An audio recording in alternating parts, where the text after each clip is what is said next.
সাংবাদিকদের উপর আর যেন কেউ ফ্যাসিস্ট হয়ে উঠতে না পারে সে ব্যাপারে সবাইকে সতর্ক থাকার আহ্বান জানিয়েছেন বিএনপি মহাসচিব মির্জা ফখরুল ইসলাম আলমগীর।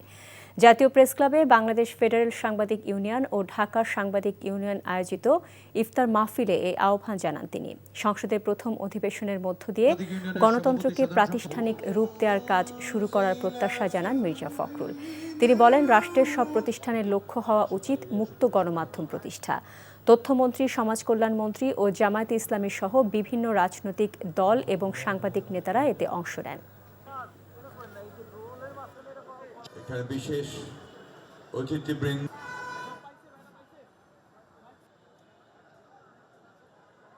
আমরা যেন আবার সেই ফ্যাসিস্টদের মতোই সাংবাদিকদের উপরে চড়াও হয়ে না বসি, এই কথাটা আমাদের সকলকে সব সময় মনে রাখা প্রয়োজন বলে আমি মনে করি। বিশেষ করে আমাদের সরকারের আমাদের মুক্ত যে গণমাধ্যম, সত্যিকার অর্থেই সেই মুক্ত গণমাধ্যমকে প্রতিষ্ঠিত করা আমাদের লক্ষ্য হওয়া উচিত। এই পার্লামেন্টে নতুন যে গণতন্ত্রের কথা আমরা চিন্তা করছি, আমরা যে চিন্তা করছি যে আমরা গণতন্ত্রকে প্রাতিষ্ঠানিক রূপ দেব, আমরা যে চিন্তা করছি আমরা সংসদকে সকল কর্মকাণ্ডের কেন্দ্রবিন্দুতে পরিণত করব, সেই লক্ষ্যে আমরা যেন এগিয়ে যেতে পারি।